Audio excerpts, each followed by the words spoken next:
Greetings and salutations. Welcome to Knife Chats with Tobias. Howdy, everybody. Me and Bubba the Bear are taking you on a tour of Smoky Mountain Knife Works. And this tour is being brought to you by Knife Chats with Tobias.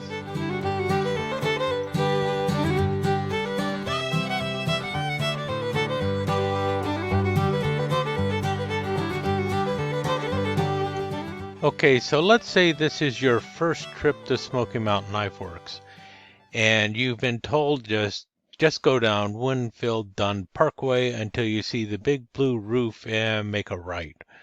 That is the case if you're coming off of I-40. However, the first big blue roof you're going to see is the Kodak Car Wash. And so if you need to actually wash your car to make a good impression when you get to Smoky Mountain Knife Works, maybe you'll want to stop by and get a car wash at the Kodak Car Wash. But more likely you want to just get to Smoky Mountain Knife Works as quickly as possible.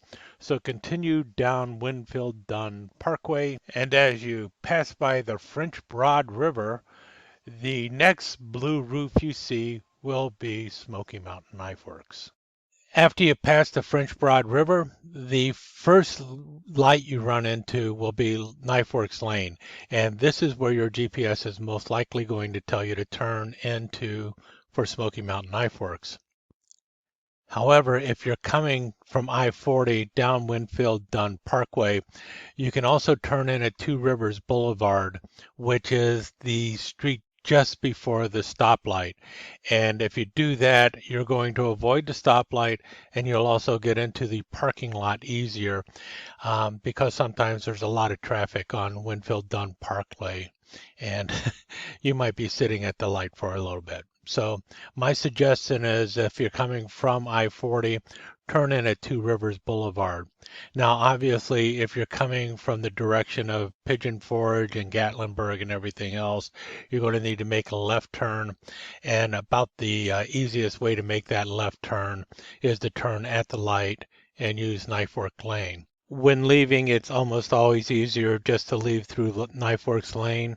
However, sometimes if it's really busy at that corner and you're going to be making a right turn, sometimes it's easier to go through Two Rivers Boulevard, make the right turn, and then get caught by the light at Knife Works Lane if you're heading in that direction.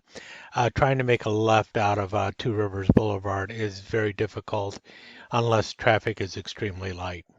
Now, before we get inside the building, this is obviously the outside as viewed from Winfield Dunn Parkway. A lot of people consider this the front of the store, but it's really a side view of the store. And that sign where everyone always takes their picture, that's actually located to the right of the building as you're looking at it here. So over on the Two Rivers Boulevard side of the building. And to the left of SMKW, over on the corner of Winfield Dunn Parkway and Knife Works Lane, you'll find Iron Mountain Metalcraft.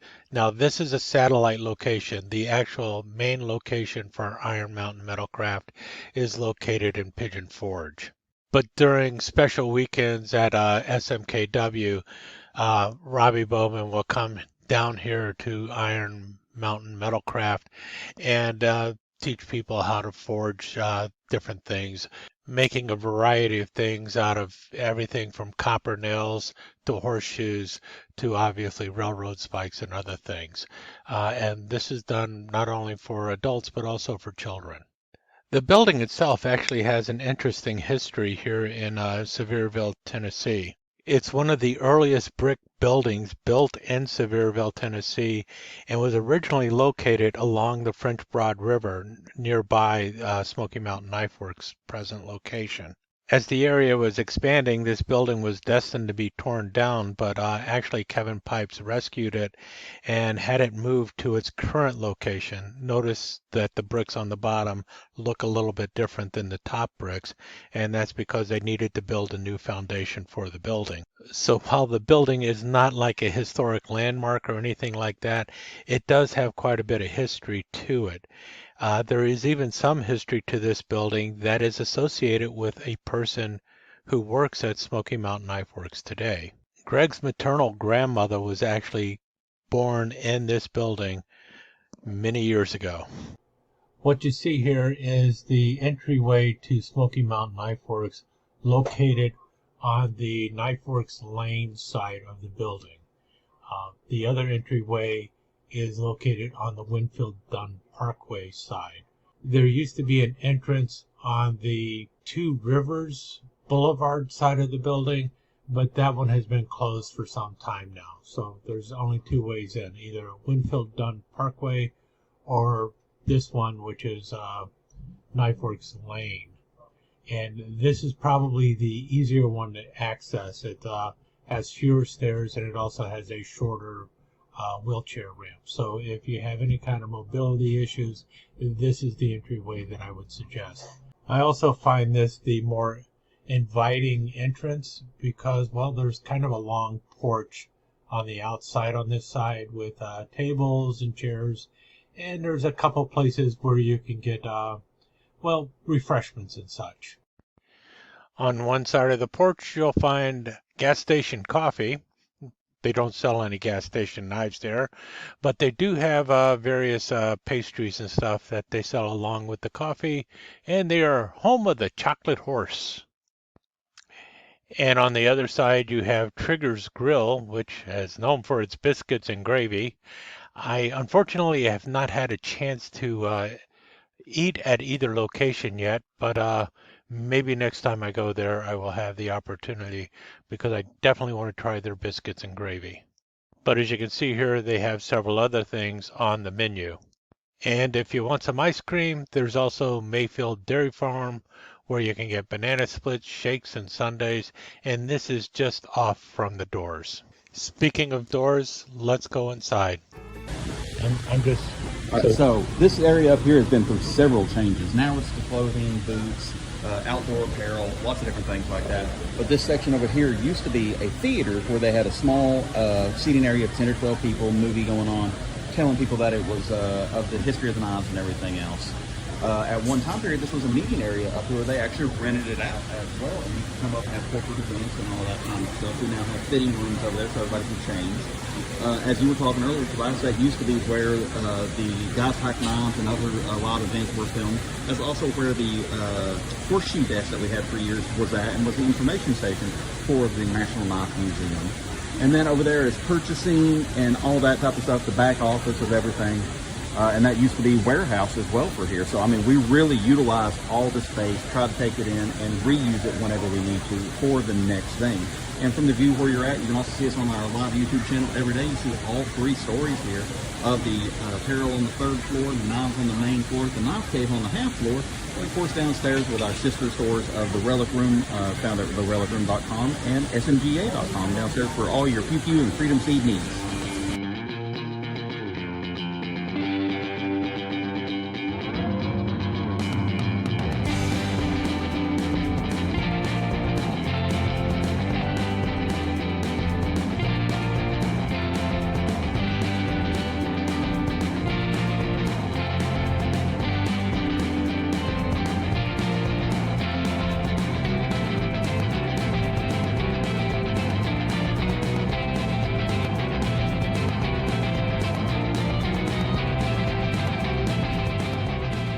I'm going to wipe out the sound, so don't worry. I figured. If you were going to be doing voiceover, you'd say, "Greg, shut up." Yeah, I would have been nicer about it. I'm used to dealing with TC and Isaac. Don't be nice.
is from, This one is from 1940 to 1964.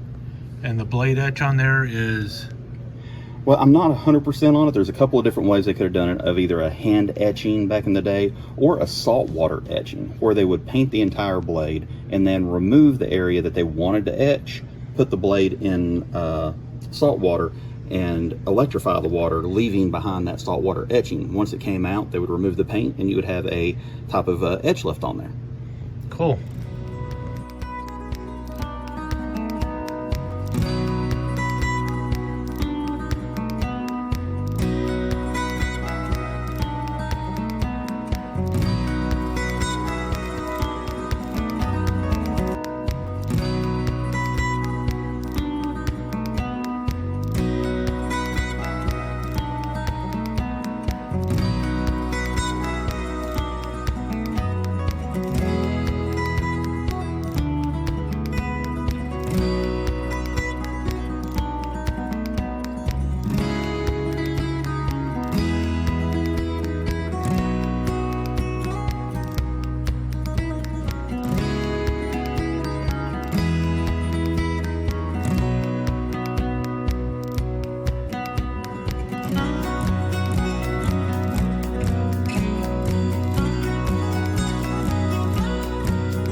One of the things people got to understand is that not everyone is here on vacation, right? Yes. So you do actually sell to locals, so someone would buy a grill. Well, the other thing is we sell not only to locals, but we sell to people that have cabins in the area. So they're going to be putting this at cabins okay. and things like that. Not only do you have your overnight rental cabins, we have long-term rental cabins that are 30, 60, and 90 days. So people will come down and do that. You have people that come down and spend their entire summer down here. They'll come down and get a campsite at a campground, and they'll come in and buy, well, it's not a Blackstone, but it's a flat top brick. Now see, this is one that we've started selling a ton of, is this base right here. So this is for Bayou Classic, for making a classic gumbo. You can get up to your propane, and then you can set your big pot on there, and then you can do a crawfish broil on it. Oh, cool. And during the holidays, a lot of people will use this to deep fry the turkeys. So this has become a very popular item.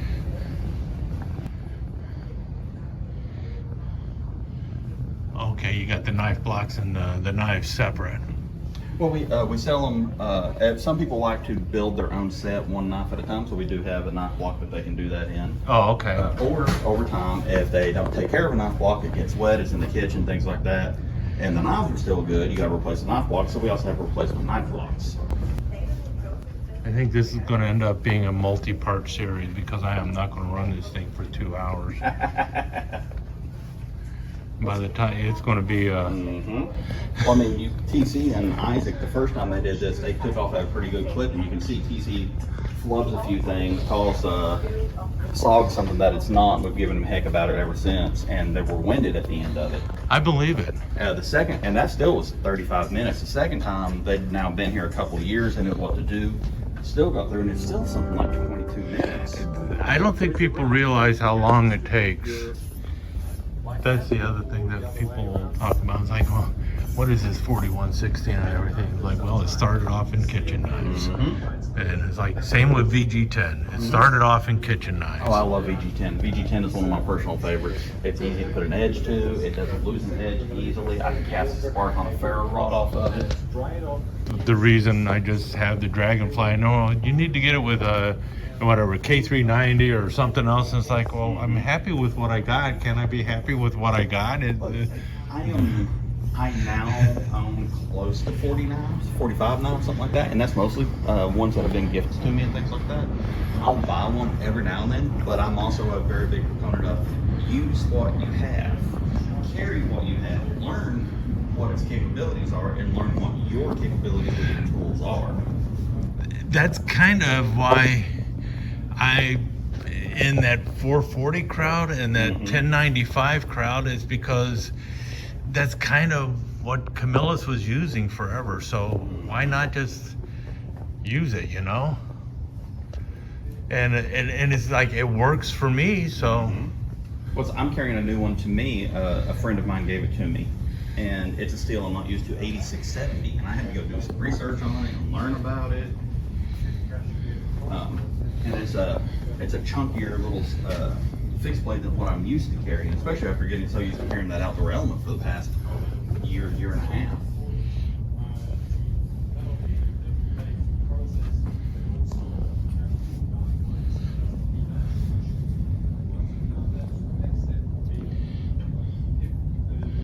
At one time, this store was also home to the National Knife Museum, and because of that, you are going to find museum quality displays throughout the store on every wall. So take your time, walk around, and enjoy the view because there are so many beautiful knife displays in the store. This is definitely a knife heaven for any knife enthusiast.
the Microtech MSI. That's our new Desert Warrior exclusive. Now, we just got done filming a torture test, not on this specific one, but on this model, and it's going to be very interesting what we ended up doing.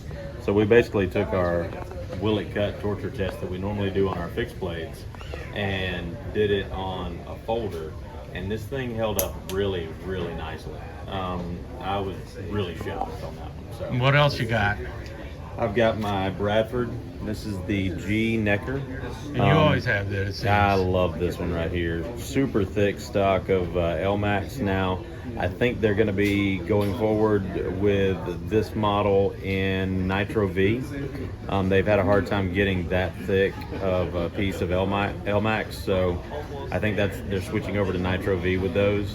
But really cool, easy to carry little knife. And then that's Bradford, you said, right? Yep. And that has nothing to do with case that's in Bradford. Yep, exactly. These folks are actually located in Washington, and it's named after Brad and his wife, the Larkins there, and they also own Larkin Precision Machine. Okay. And then I've also got my Leatherman Arc, which has been a phenomenal tool, multi-tool for me for the last 8 or 9 months. And every once in a while I'll go without carrying it, but I find that I actually use my bit driver way too much for me to go without carrying this one. So I also got a Whaler. oh yeah, my Jason Teets design. That's his little bottle opener made out of titanium right there. I love this little thing. And you can actually hold it like that right there, so it's got like a nice little glass breaker. And then that's actually on my Phoenix E03R.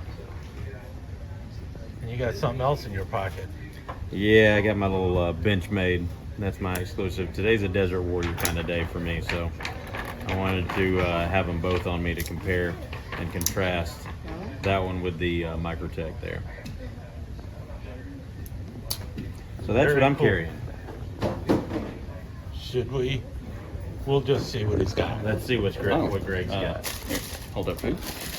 In this bucket, I got my folder of the day. I've got a Corgi, blacked out, and with the specialty edition with the scroll work on there. Everything on it is midnight. I've always got my food knife on me, which is a case cover lock. Because you never know when you're going to end up somewhere that has terrible steak knives. And that is a pork chop patina on that one. I know every place I go to is going to have a terrible steak knife. Exactly. And It's called a steakhouse. And this one's actually brand new to me. This is from Black Star Knives. I was given this one at Blade Show Atlanta. So that is a brand new fixed blade to me. I'm giving it a try to for a little while. And a brand new steel that I've never had. What was that, 8670? I think that's what the steel on 8650. 8650, something along Yeah. those lines. I've never had a knife in this steel before. So giving it a try, seeing how it works out, and I'm really liking that hand grip ratio on that right now. So, and for Scout Weekend, Scout Camping Trip right there, that'll be a good one to test out in the woods and all that. So Very cool. that's my 3.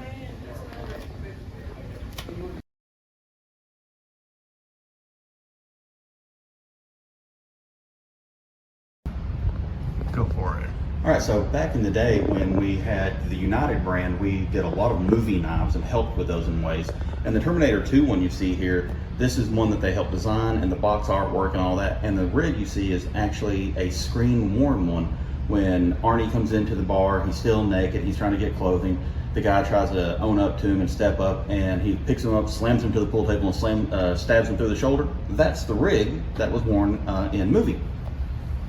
The Total Recall knife right there with sheath and box, that's another one that we helped with. And had a lot of good work with different fantasy artists over the years, including Gil Hibben. And then probably the most famous knives of this time period, the Lord of the Rings series all the way across. Helped with the boxes on those and did all of those. These are not for sale anymore because they're no longer made, but we had a little bit of history with them, and that makes us very, very happy. And the blade light? The blade light was one of the very first that had a dedicated light to the knife itself. It was on the opposite end, so you didn't have to take it out of the sheath. You could put the batteries in it and have it in there. We still got the local write-ups up there. It was really ahead of its time. And so all the ones that you now have with little LEDs on it, that was back before you even had LEDs. So it was pretty hefty.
There is a small toy section within the store. It's not extremely large, and it is really geared towards kids of preschool, kindergarten age, maybe a little bit older than that.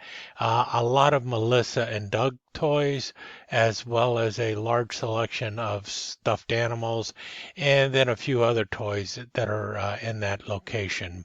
But primarily, these are for kids probably 8 and under.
Let's talk about the Relic Room located within Smoky Mountain Knife Works. Now, this is not just some passing fancy or something.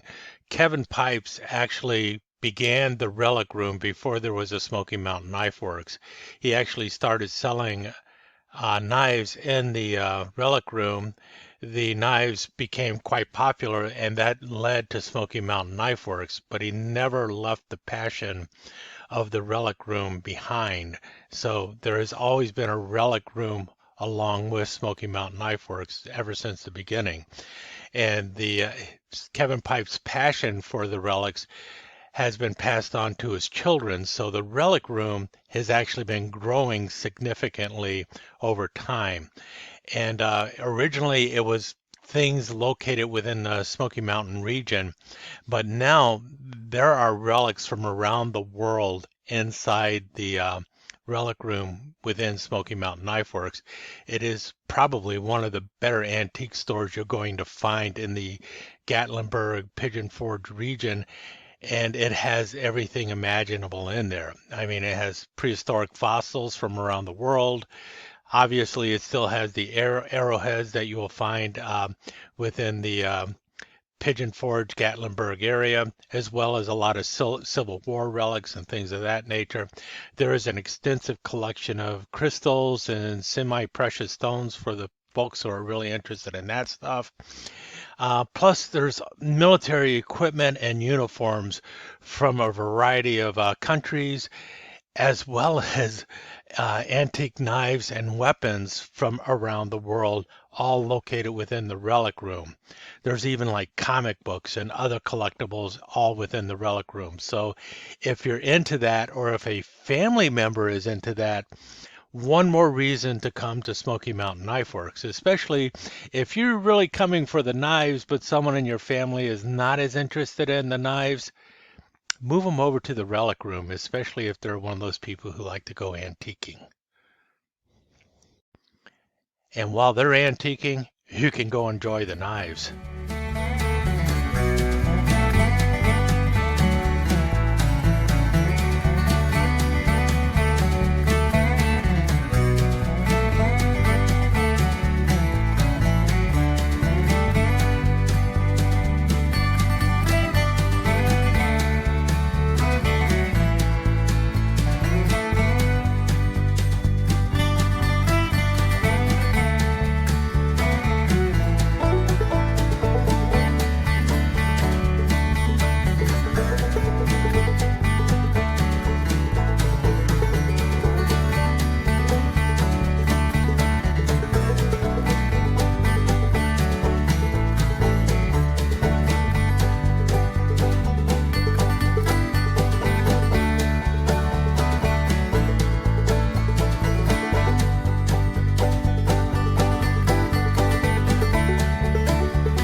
For those folks that are looking for a new upscale brand to be able to put in their pocket, Piratech is one that we've recently met, new to SMKW.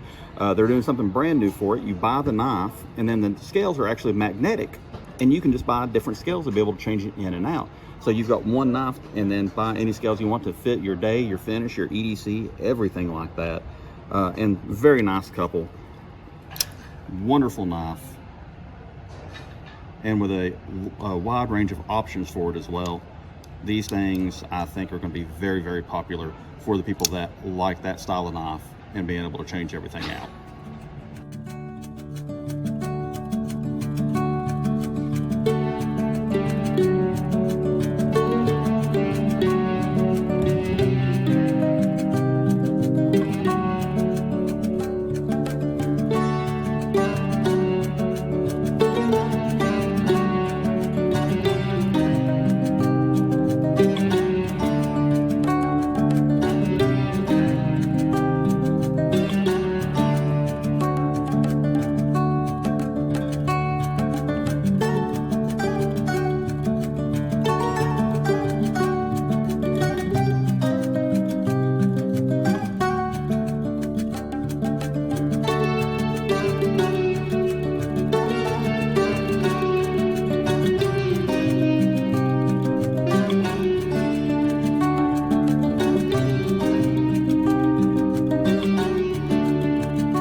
So the fun part with Remington is, and the Bullet series, is we've been working with them for quite a few years on that, and we've been able to help them design some, like the Hawkbill here and this one as well. Those are ones that we worked with them, and Brian Wilhoit did a lot of the box art and things like that. The third one here, the Waterfowler, that's not a SMKW design. That was one that was done through Remington and another party. But we still have them here. We have them available, and you can view them all smkw.com.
This is the Chad Weatherfords, and they get a lot of attention because TC does appendix carry one of those. So whenever somebody asks what's that fixed blade he's carrying, it's probably one of these.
We all have our favorite brands that we want to check out when we come to Smoky Mountain Knife Works.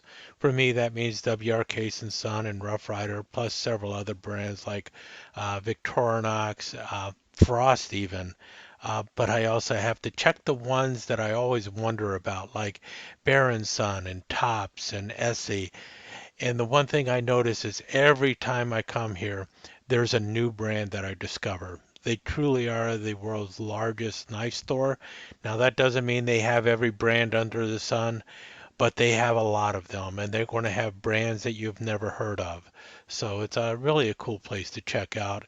And then, like I mentioned before, just the walls themselves, they're just a museum of knives. So it's a fantastic place to come visit.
dropping by Smoky Mountain Knife Works. We sure had a great time while you were here visiting with us.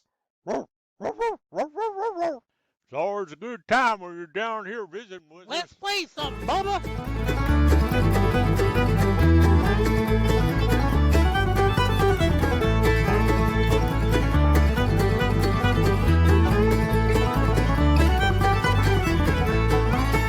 Let me take just a second to thank you once again for dropping by and spending a few minutes here at Knife Chats with Tobias.